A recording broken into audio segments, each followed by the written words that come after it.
Hey there, and welcome to the SLP Now podcast.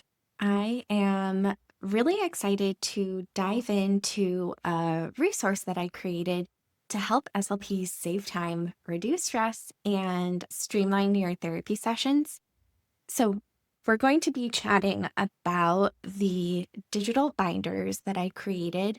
There are over 2,400 pages of tools that you can use across the three binders to make your sessions way easier. I just wanted to share some examples of how you can use those and how they can save you time. A digital binder is a really cool solution because you can load it onto your computer or your tablet, and it requires zero prep. You have instant access to it, and you don't have to scramble for materials because it's all right at your fingertips. It gives you easy access to the tools that you need for all of your students and their goals without the scrambling. It's all organized and easy to use. Lots of benefits to using a digital binder to organize the different materials you're using. The first resource that I wanted to chat about is the assessment binder. This is a 70-page binder that includes present levels assessments that you can use across your caseload, and you can use them for initial evaluations, re-evals, screenings, present levels for an IEP, or progress notes. The benefits are that you don't have to scramble for these assessments when you need them. They give you consistent, high quality data. A quick peek at the binder. We have assessments for articulation, phonology, and preschool through 12th grade. We have an Artic screener that looks at all of the different sounds. We also have a phonology screener that looks at the different phonological processes, and the visuals are all included. You can just take data on those, or you can use SLP Now to collect your data and have all of your information ready to go there. At the very least, you have easy access to your visuals to use when administering the assessment. For each grade level, you'll see vocabulary assessments, grammar, narratives, and you have easy access to the prompts and the visuals to help you administer these. So that is a peek at the assessment binder. And then the next binder that I like to use is the probe binder. So this one is a beast. It's 2,295 pages of goal-aligned probes. I don't know about you, but especially as a newer SLP, I wrote some goals into IEPs that were not exactly measurable. And then when progress report time came along, or when we were reviewing the IEP, it's like, they may or may not have met this goal depending on how I decide to collect data on it. But this binder, when you're writing a new goal, you can pull this up and make sure that you have a probe that you can use to monitor progress on the goal. And then you can use this binder to monitor your students' progress on those goals really easily. You can have instant access to all of your probes in one place.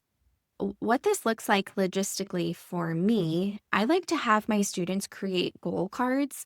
There's a lot of evidence behind using goal cards to increase goal awareness. It helps increase participation in the session and just overall student progress. So there's lots of great benefits to creating those. And I'll link a blog post that includes more detail about the goal cards as well, if you're curious. But kind of short summary, the goal card just is the goal written in student-friendly language. We might have a picture or a visual on the card.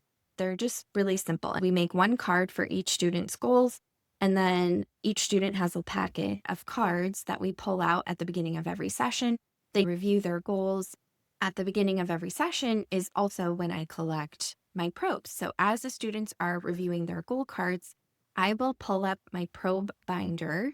I also log the probe data in SLP Now, but that's a whole other thing. You can do this with your paper data sheets as well. I write a little number on each student's goal card.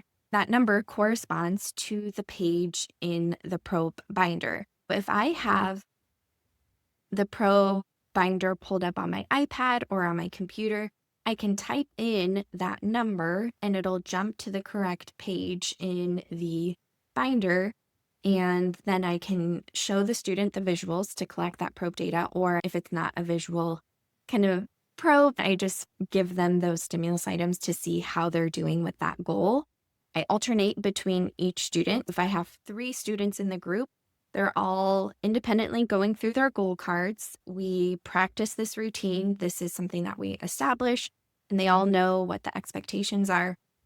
But they review their goal cards and then wait patiently as the other students are completing their probes. Realistically, each probe is super quick. And because I have instant access to each of the probes, it takes like maybe a minute for each one. The students only really have to be able to sustain attention for a minute or two as we go through each student's goal.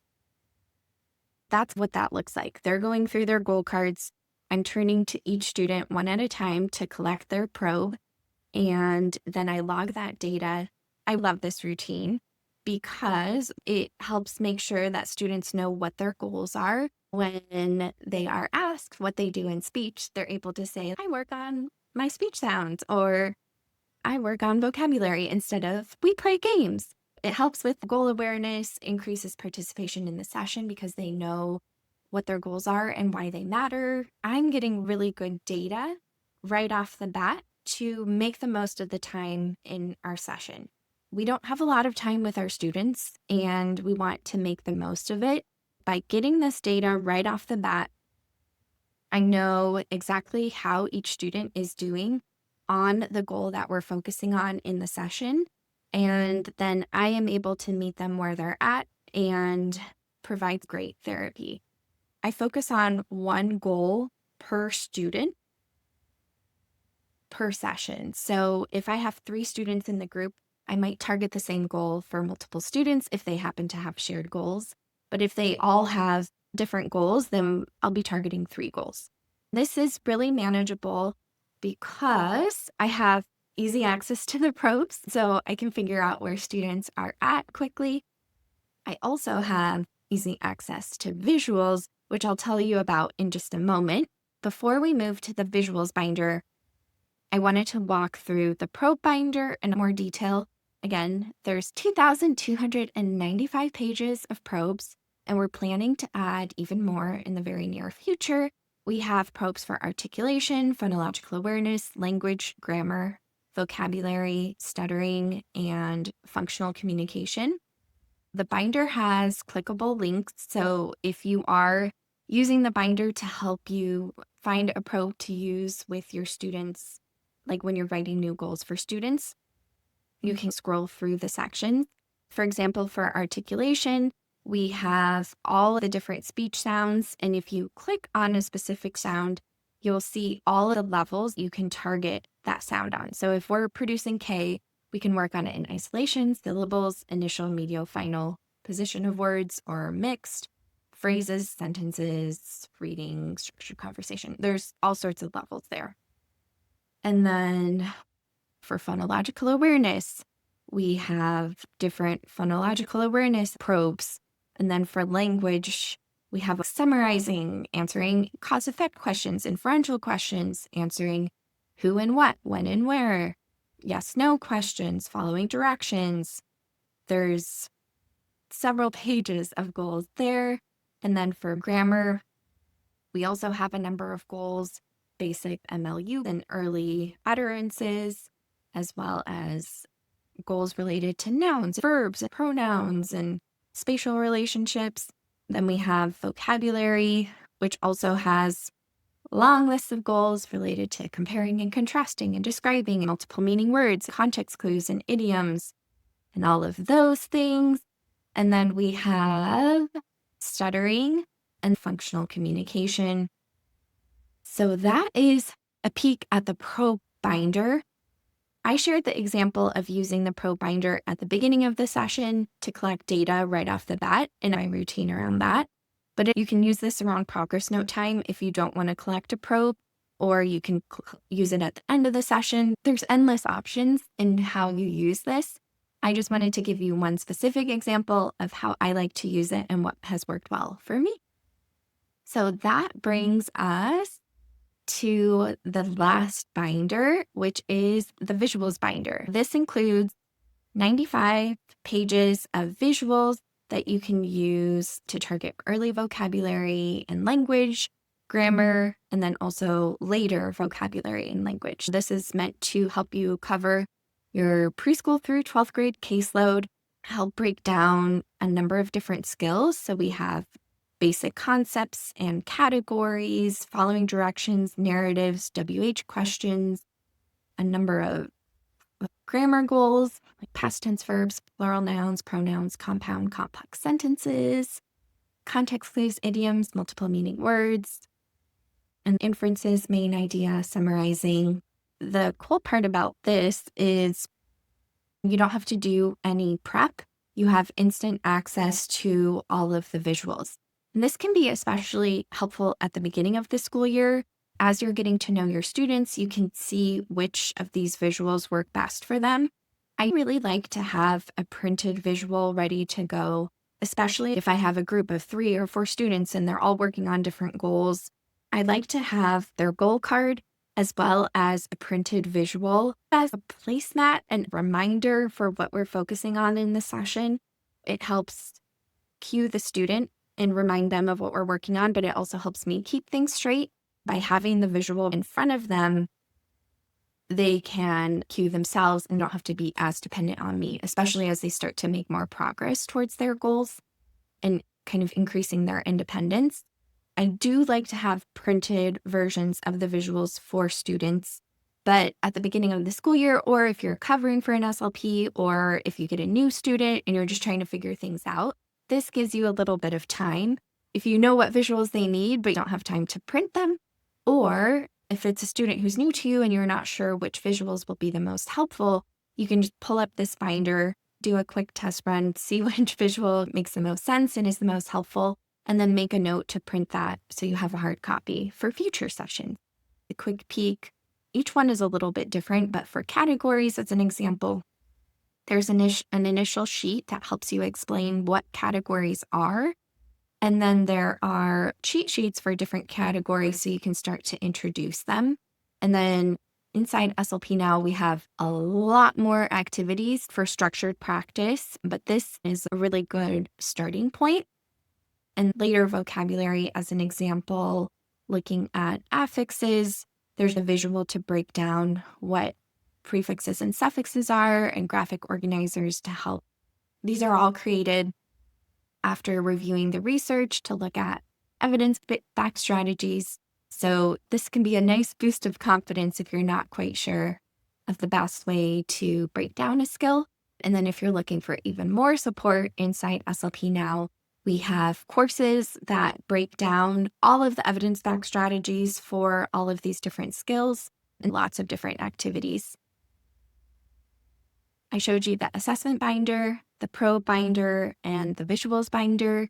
These can save you tons of prep time, especially at the beginning of the school year, because all you have to do is click download and you have access to all of these resources.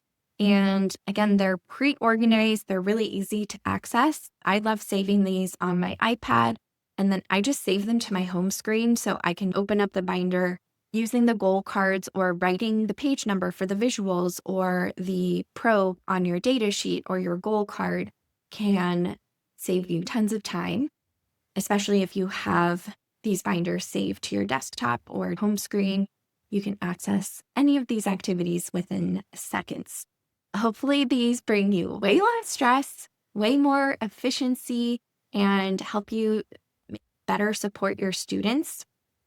We offer these binders as a bonus when you sign up for SLP Now. If you're listening to this around Summit and you join us through the Summit link at slpnow.com/summit, you can access the binders for free as a sign-up gift. If you are listening to this outside of Summit and you're really interested in accessing the binders, email us at hello@slpnow.com. And we'd love to share how you can access those binders if you need them in your speech room. And that's a wrap. I can't wait to see you in the next episode, and I hope you have a fabulous week.